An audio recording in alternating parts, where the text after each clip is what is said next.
What's up guys, I'm Dragon and welcome back to another episode of Let's Play Yu-Gi-Oh! Legacy of the Duelist Link Evolution. Last time we have defeated Quattro, the last of Vetrix's sons, as well as Nistro, one of the number hunters. This time we have now entered the finals of the World Duel Carnival, and the first duel is between Yuma and Shark in Duel of Destiny. The night before the semi-finals. Excellent. Everything is unfolding like I planned. By tomorrow I can begin the final phase and all numbers will soon belong to me. I was forced to use Trey, Quattro, and Quentin to reach my goal, but I had no other choice. Now that they're out of commission, I'm turning elsewhere for help. Vetrix, I've been expecting you. As you know, a seed of darkness was placed in your heart during your duel against my son. That was due to number 32 Shark Drake. You thought you had overcome this darkness, but you were wrong.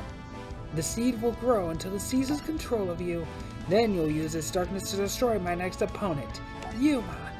Meanwhile, Yuma visited Heart. Heart is asleep. I do not believe he is simply sleeping. It appears that Heart is unconscious. Yuma. Can you hear me? Whoa. It's like you're talking to my brain. I have a favor to ask. Will you please save Kite? My brother is growing weaker all the time. I want to save him, but it's impossible. I don't have the power. That's why I need you to save him for me. Wait, don't go! If we could free Heart from this present state, there's a chance he could return to normal. What do we have to do to free him?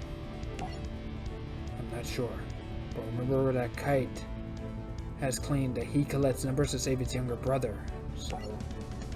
Yuma, someone approaches. Welcome to my domain, Yuma Tsukumo. I am the notorious genius Dr. Faker. In the manga, Dr. Faker is dead. I'm not kidding, Dr. Faker is dead and has been dead for a long time. In the manga, Heart suffers from a condition that Dr. Faker was trying to do everything he could to cure. But he died before that could happen. Before he could actually cure Heart. So Mr. Heartland, corrupted by the real antagonist of the manga, this is making Kite believe and everyone else believe that Dr. Faker is still alive, so that no suspicions cast on him or anything, and it's what's helped keeping Kite on a leash, that and his brother. But in the anime, Dr. Faker is alive and well. You're Dr. Faker? I've heard of you. You're Kite and Heart's father. That's right. What a pleasure to meet the son of Kazuma Tsukumo. And your associate, the original number. Why are you trying to collect the numbers? It was all part of the agreement that I made with Baryon World. In the manga, Baryon World does not exist. And yes, Dr. Faker can see and hear Astral. What do you know of Baryon?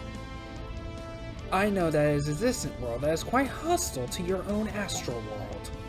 I agreed to destroy Astral World for the Baryons, and in exchange I will receive unimaginable power. Then I can conquer the Earth and rule over it. That's sick. You forced Kite to become a number hunter just so you could get power? Kite and Heart are both suffering because of you. How could you treat your own kids this way? My son's well-being means nothing when compared to the power within my grasp. I'll willingly sell out anyone to gain such power, like I did with your own father, Kazuma. A true genius like me cannot allow lesser creatures to stand in my way. You're still gonna have to get past me. That'll be easy. You're destined for destruction, Yuma. The same way Astral World is doomed. The World Duel Carnival semi-finals were about to begin. It's gonna be a dynamic day as we prepare to launch the thrilling World Duel Carnival semi-finals. We're down to our final four. How come I'm getting semi-finals and finals confused? The survivors will now face off to see who becomes the first World Duel Carnival champ. The stadium is about to get hotter than a barbecue grill as Vetrix goes toe-to-toe against Kite while Shark aims his sights on Yuma. What's up with Shark? He looks strange. Hey Shark, is everything okay? Didn't react. Something's gotta be wrong. As you can guess, Shark is kinda being manipulated. But in the manga,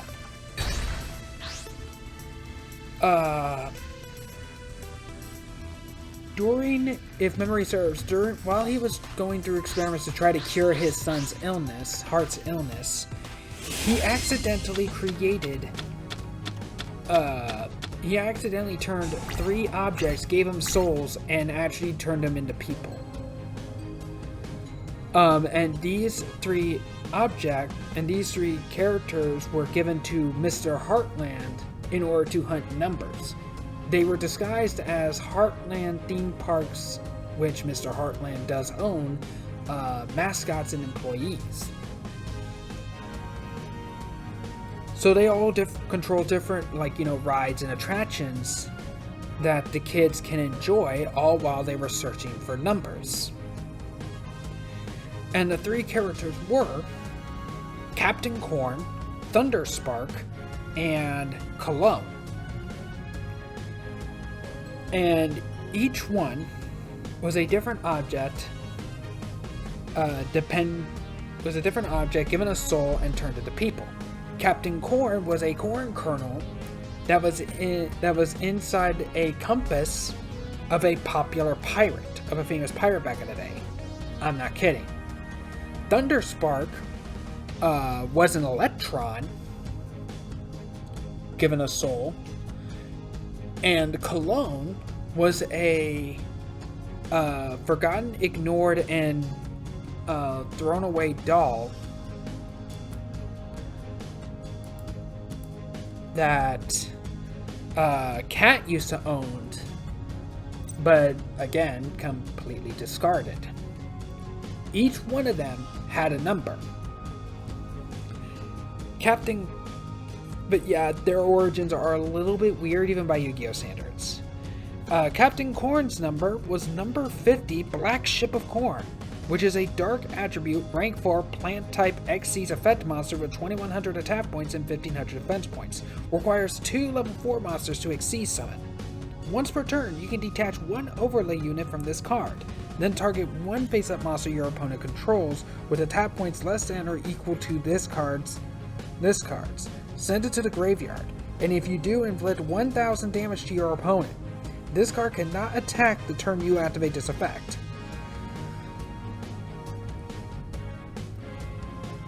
So basically it's a way to get rid of monsters via effects. But it only works on monsters that has less attacks than Black Ship of Corn, and it's 1000 chip damage. Thunderspark's number, and also another note about Thunderspark is that, and Captain Corn. Captain Corn used a corn-themed deck. And speaking of food, Yuma did actually, during the World Duel Carnival, Yuma actually did duel somebody who used a tomato deck. And Yuma didn't like tomatoes. And the rule of the duel on that, against that duelist was that if you wanted to attack with your creature, you would have to grab a item from a bag and eat like a vegetable from it that he grew on the farm. And all of Yuma's vegetables were tomatoes. He somehow managed to create tomato hybrids of other vegetables. So there were actual tomatoes, tomato eggplants, tomato broccoli, stuff like that. And Yuma wasn't having any of it. He didn't like tomatoes. However, he had to win duels, so well.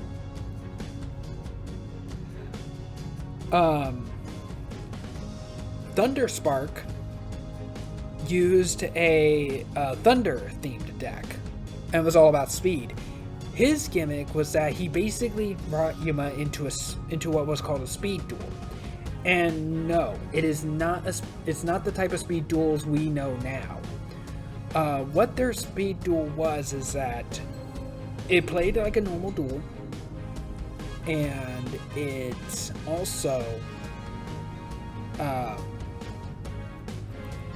but the rules were that whoever brings their opponent's life points down to 0 wins. But if you crash or stop your vehicle for any reason, you automatically lose. And on top of that, whoever reaches the finish line first also wins, regardless of where the life points stand.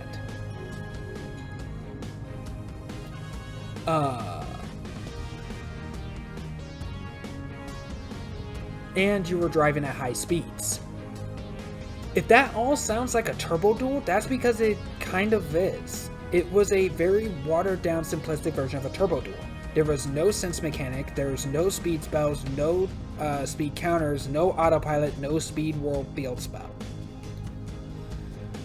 And unlike the 5Ds era characters like Yusei, Jack, Crow from the manga and anime,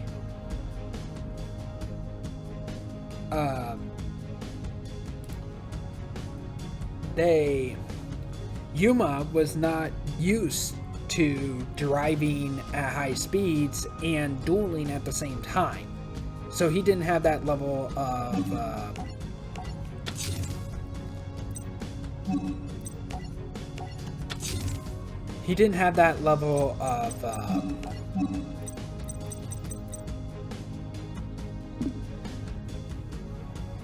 multitasking. So, in order for them to go through the duel, Yuma had to focus on the driving while Astral had to focus on the dueling. But Astral is basically is like a ghost, so he can go through walls and stuff like that.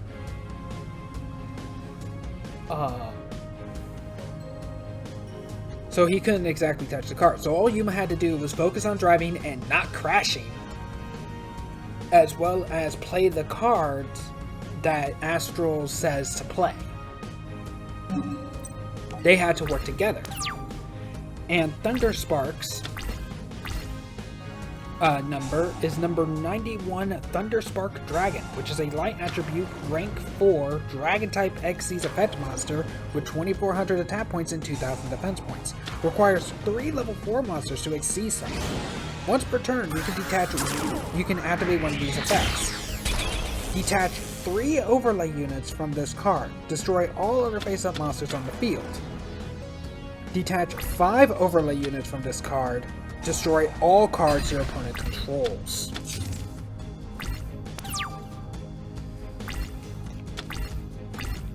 So, you can actually get the first effect down no matter what, because you already have 3 overlay units ready.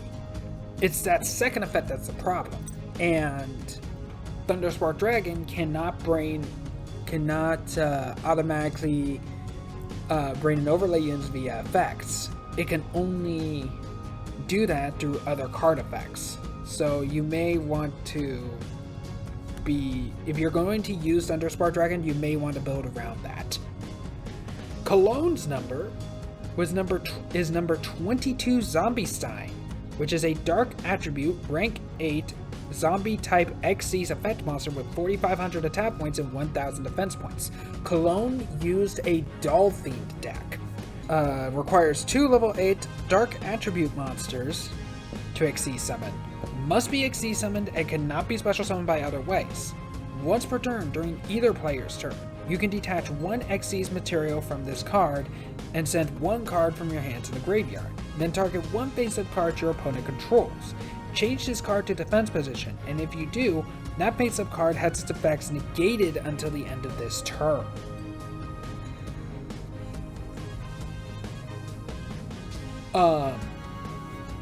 The manga version of Zombie Stein also had one other effect. Zombie Stein, which I think Cologne nicknamed Frankie, since Zombie Stein was themed off of Frankenstein's monster, the manga version of Zombie Stein could not attack female monsters.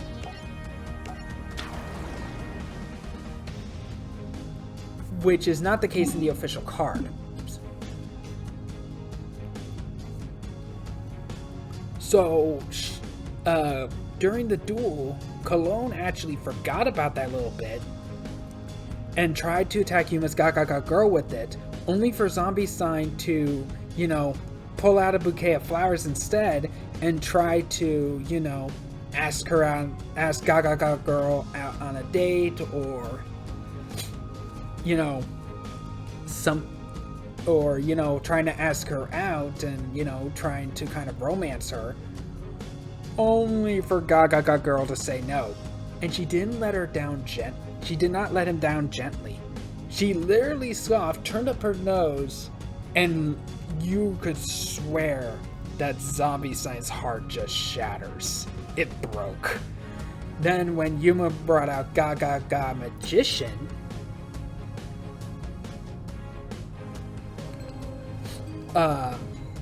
that kind of hinted that they did come from the same academy, and that the idea is that they're boyfriend and girlfriend, or that at least Gaga girl has a bit of a thing for him. This made Zombie Stein jealous.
That's not good.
Wait a sec, I think I have a way to...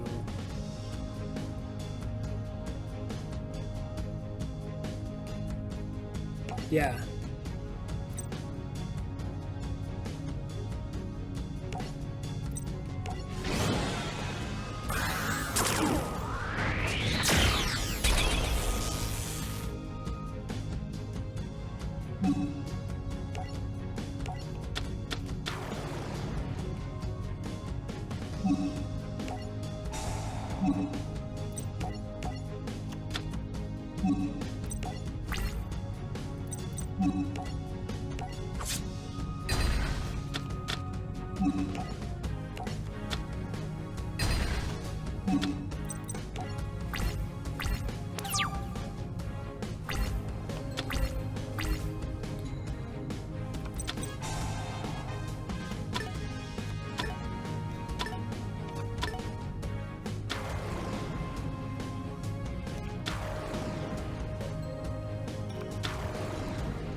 Jeez.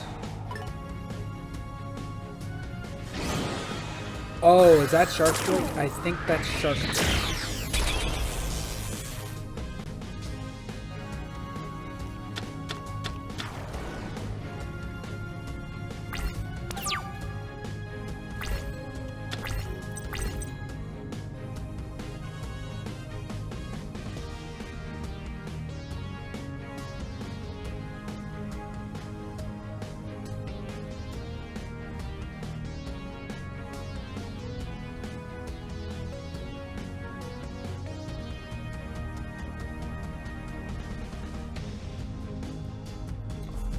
Gotta do some math. Becomes double, huh? Double the original attack of the attributed monster. That's 1900. 3800. That's actually really respectable, and I can do that.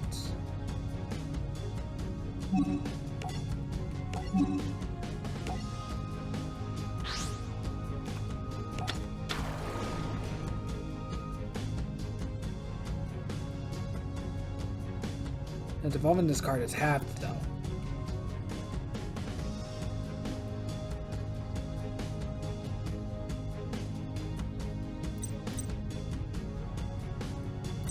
Hold on, is that only on the opponents?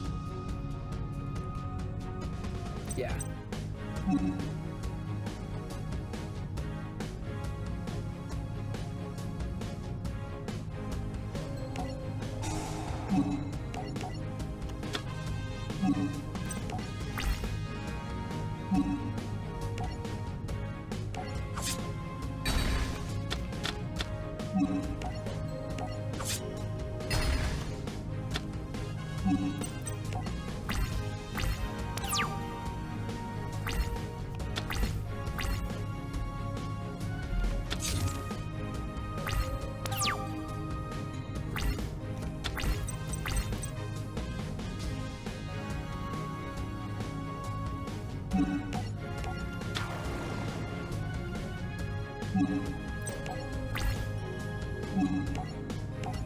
Goblinberg, but I don't really want to.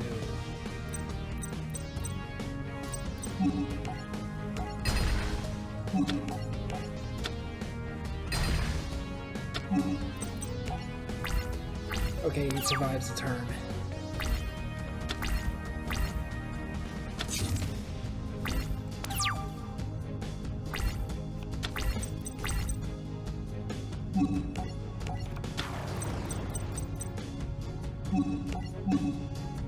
And sure, why not? Let's bring back Utopia.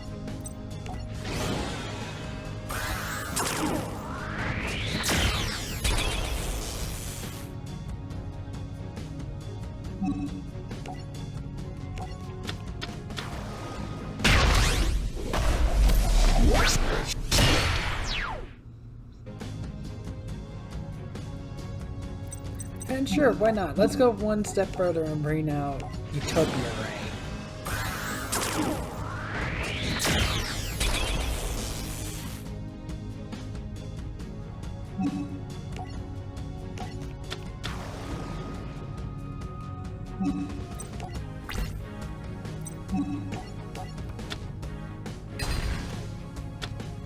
And let's have Utopia Ray finish this off.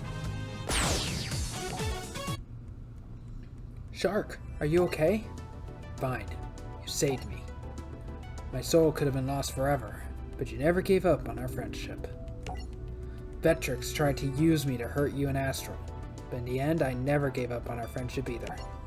Just promise me this, that you'll defeat Vectrix for good.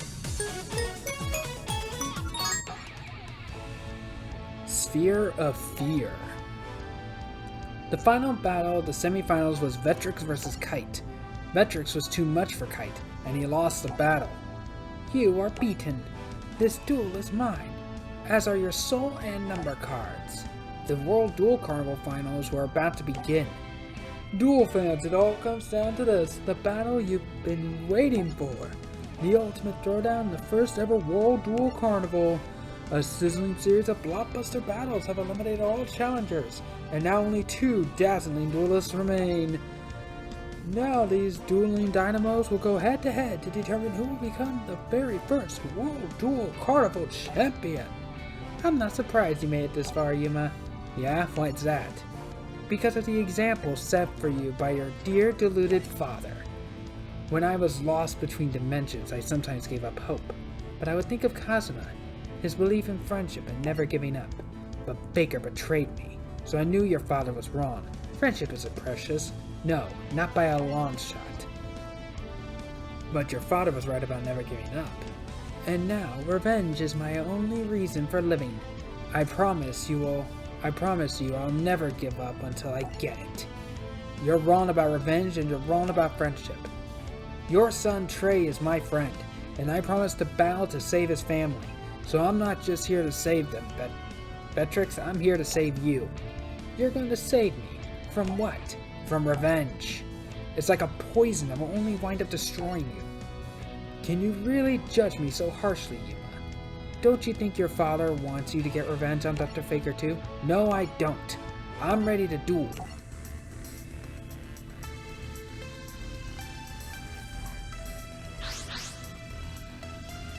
Vectrix uses the heraldic archetype.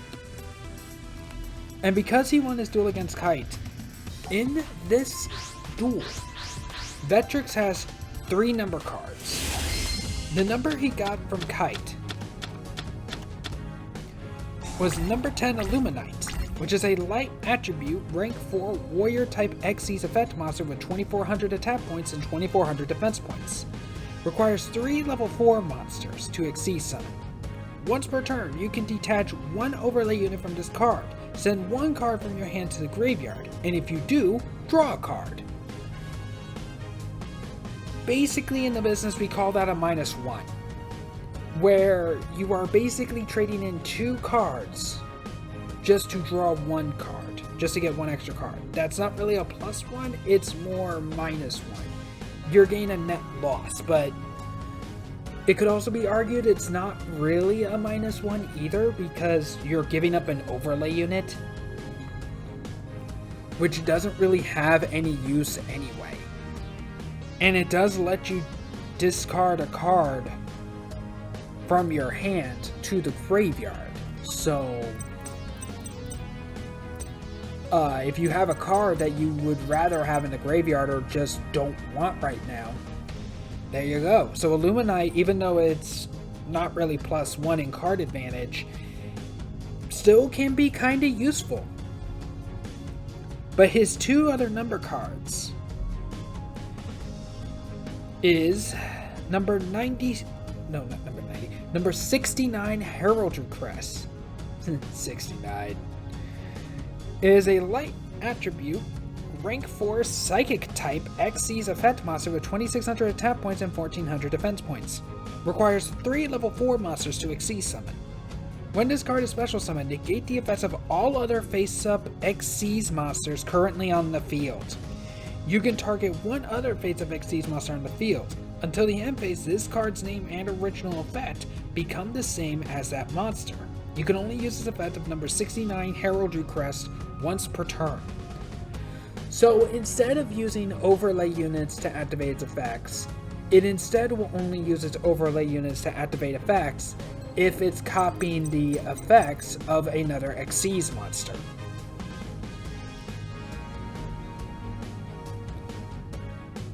Which means its abilities could literally be anything. And it doesn't have... Wait, does it have to be... Yeah, it has to be an Xyz monster. So its effects could literally be anything. His other number card is number 8 Heraldic King Genome Heritage, which is a light attribute, rank 4 psychic type Xyz effect monster with 2400 attack points and 2400 defense points. Requires 2 level 4 Heraldic Beast monsters to Xyz summon. Once per turn, you can target one face-up Xyz monster your opponent controls. This card's name and original attack become that monster's name and current attack.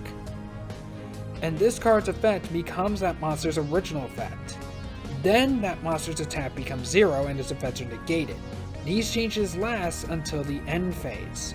So, he copies your name, essentially takes your Xyz monster's attack points and make your Xyz monsters and effects basically gone for that entire turn. Heraldic King Genome Heritage is a bit of a pain to deal with. Especially when your opponent's the one in control. What do we have here? Okay, we have at least another new number that Yuma is using in this duel that we can also talk about, or cover rather. This is the number that he got from his teacher's student that went rogue, which is number 12, Crimson Shadow Armor Ninja, which is an Earth attribute, rank 5, Warrior type Xyz effect monster with 2400 attack points and 1700 defense points. Requires 2 level 5 monsters to Xyz summon. Once per turn during either player's turn, you can detach one Xyz material from this card. This turn, one overlay unit rather from this card. This turn, face-up ninja monsters you control cannot be destroyed by battle or by card effects.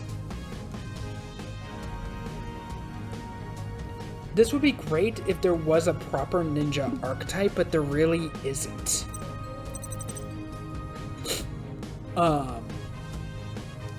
Yuma also gains access to what's known as Zexal weapons. At some point, he unlocks the power of Shining Draw, which he can only use whenever they use Zexal Morph, which will be seen later. And what Zexal weapons are, which are dubbed as ZWs, is that they basically are union monsters that can attach to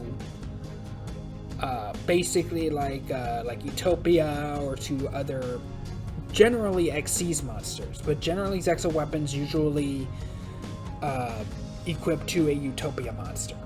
Zexal weapon Leo Arms is one such Zexal weapon, which is a light attribute beast type rank 5 Xyz effect monster with 3000 attack points and 1200 defense points. Requires 2 level 5 monsters to Xyz summon. This card cannot attack your opponent directly. Once per turn, you can detach one overlay unit from this card. Add one Zexal weapon monster from your deck to your hand. You can target one Utopia monster you control. Equip this monster on the field to that target. It gains 3000 attack points. During your battle phase, if a monster attacked this turn while equipped with this card, you can send this equipped card to the graveyard. The monster that was equipped with this card can make a second attack on an opponent's monster during this battle phase.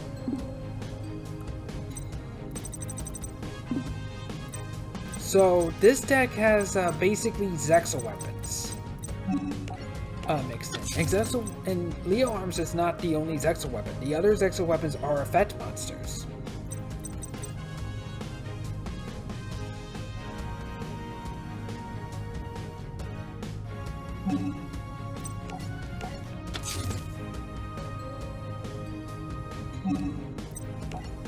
I won't make it saber in the graveyard.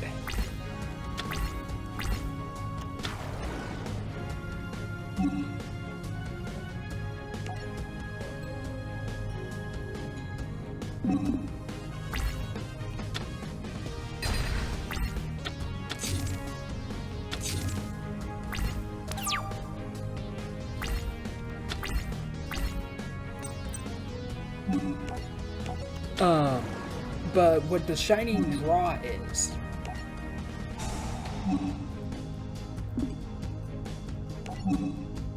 is that shit. I thought I saw it as a level 4, not a level 3. Oops.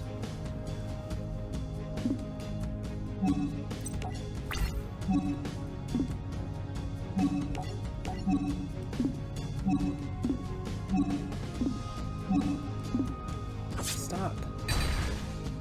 Basically what Shining Draw is that it basically allows Yuma and Astral, when in their Zexal form,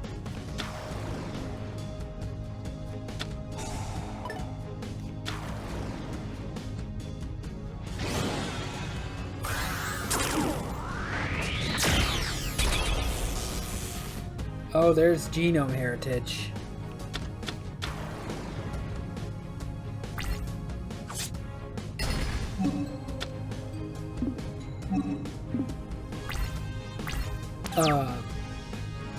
Allows them to draw the card they need in order to help win the duel. If that sounds a bit like the heart of the cards, essentially, kind of is, kind of isn't. Literally how they describe it is that they are essentially willing the card pretty much to the top of their deck. They're willing the card into existence.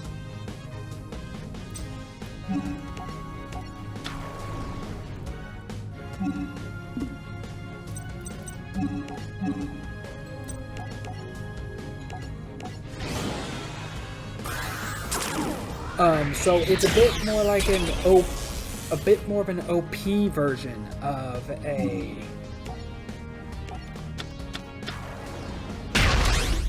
the heart of the card that Yugi has.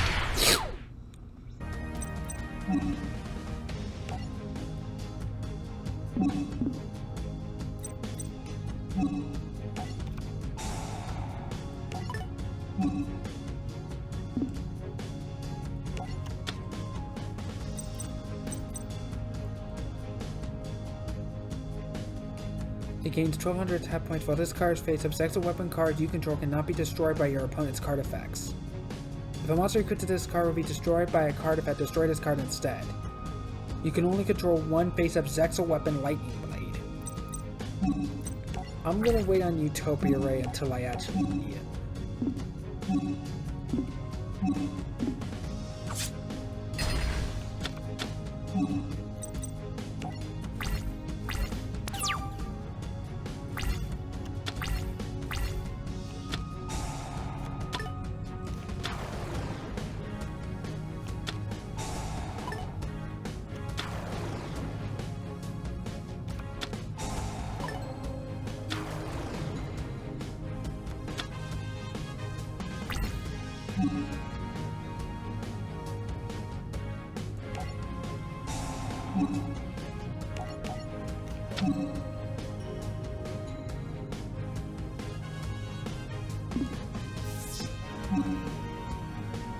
Oh, right.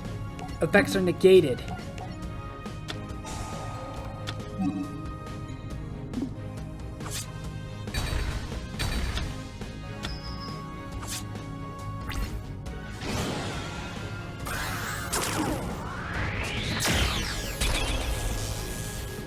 Another genome heritage.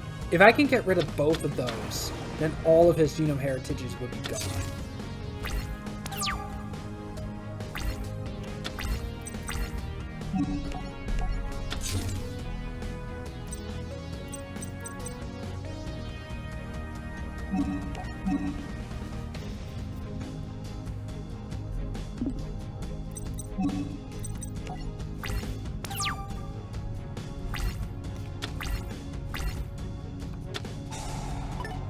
Oh no.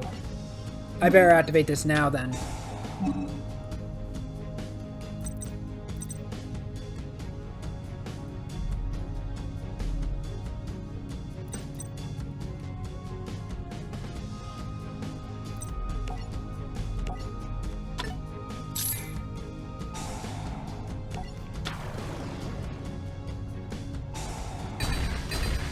Which doesn't matter because once that's destroyed, and I lost.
No, this is actually more worth it.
Could summon one of these, but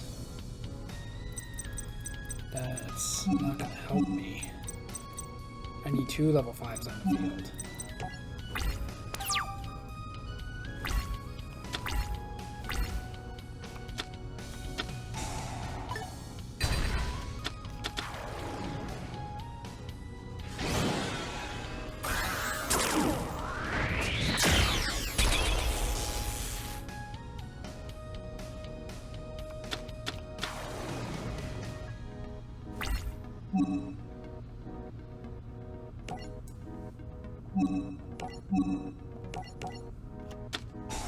Fortunately, I have Bacon Saver.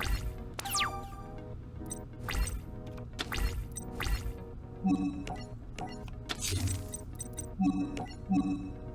have another Golem, so I could bring back Golem next turn and summon Utopia, then use these Zexal weapons. Not yet.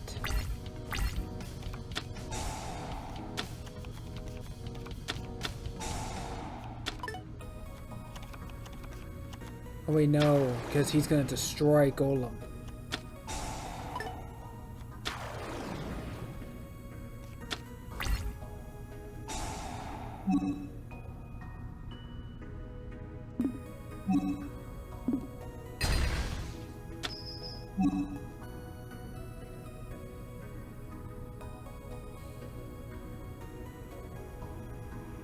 No, I'm gonna take a risk here.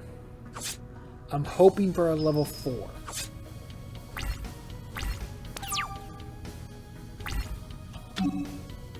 Which I don't get.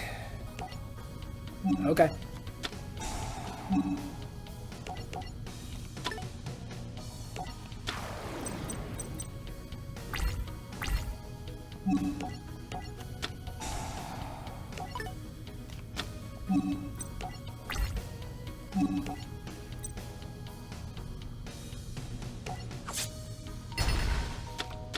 Let's get rid of the Hero G-Crest with the overlay units.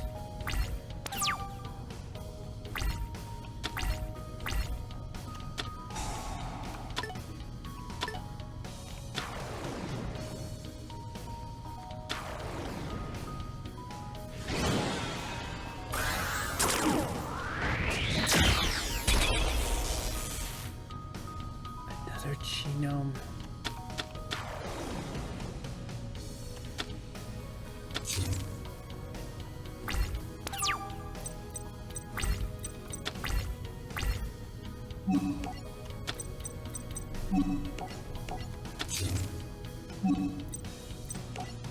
Come on, attack me. I dare you. And please don't have a Morph. A mystical space typhoon. Good.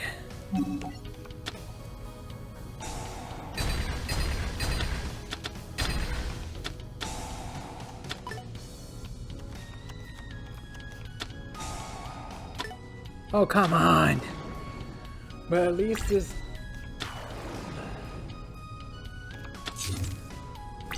How many times are you gonna bring back that damn thing? What's this?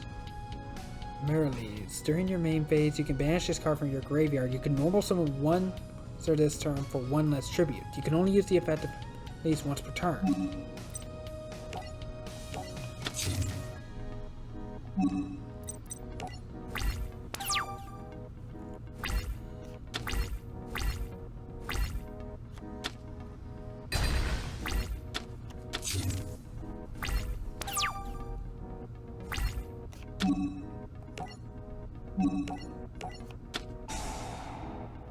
Review. Oh no, that was the wrong trap!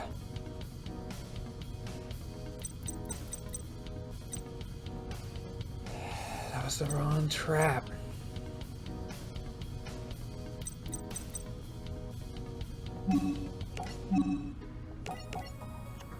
That was the...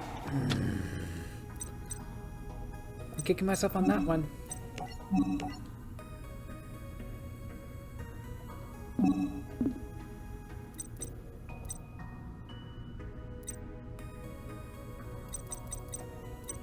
Alright, setting is different from normal summoning.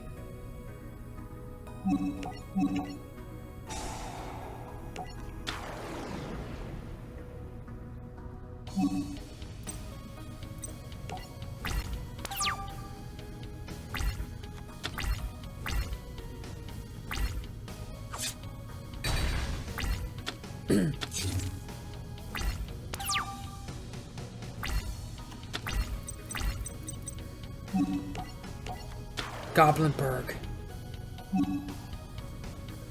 Okay.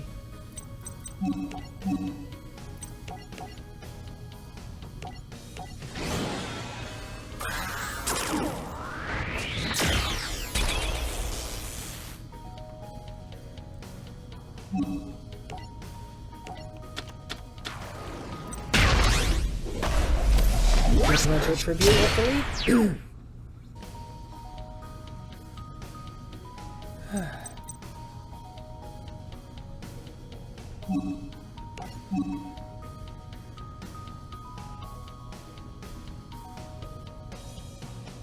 No.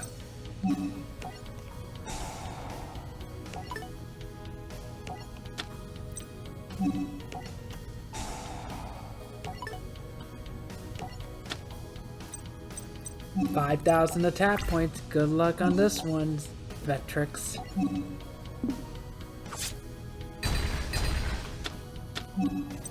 I want that Xyz monster gone. But can you really blame me?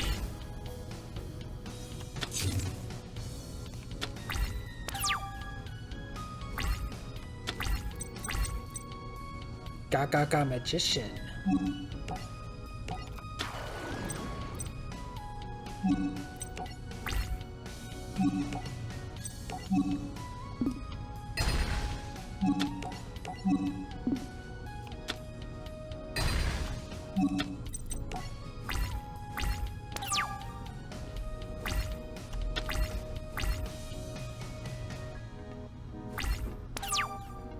Nothing.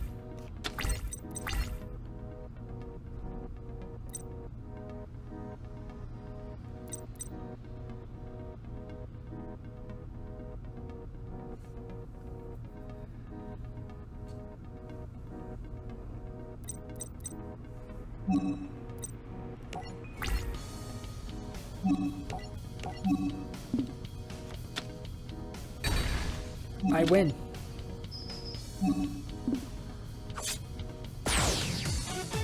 Okay, since that took a while, the Yuma Tsukumo won? The winner of the World Duel Carnival is Yuma Tsukumo. Byron was defeated.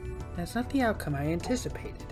But it doesn't make a difference because I'm going to strip them of their numbers anyway. Yuma was indeed champion. After Yuma and Astral's Zexal morph combining into one, they emerged from the duel triumphant. Suddenly, the sphere that Yuma and Vectrix were battling in began to absorb their number cards. Vectrix, what's happening? That is Zexal morph. Dr. Faker created this sphere field to absorb all the power of the numbers. Faker knew that the two finalists would be in possession of number cards. This was his chance to put the final pieces of his plan in place. The whole thing was a trap from the beginning. Yes, Faker wanted us to battle so that we both unleash the full power of our numbers. Vectrix was swallowed into a portal, but before going, he released the souls he had captured while attempting to get revenge. Soon after Vectrix disappeared, Zexal was transported to Dr. Faker. I've been waiting for this moment, Yuma, Tsukumo, and Astral. Dr. Faker. It's time for the grand finale. And that grand finale happens to be the total destruction of Astral World. Okay, that duel actually took a little while, so that's going to be a lot to edit out. So in the next episode, we will be taking on Dr. Faker in a Trios Challenge. Thanks so much for watching, like, comment, subscribe, hit that bell for notifications, and I'll see you all in the next episode. Bye!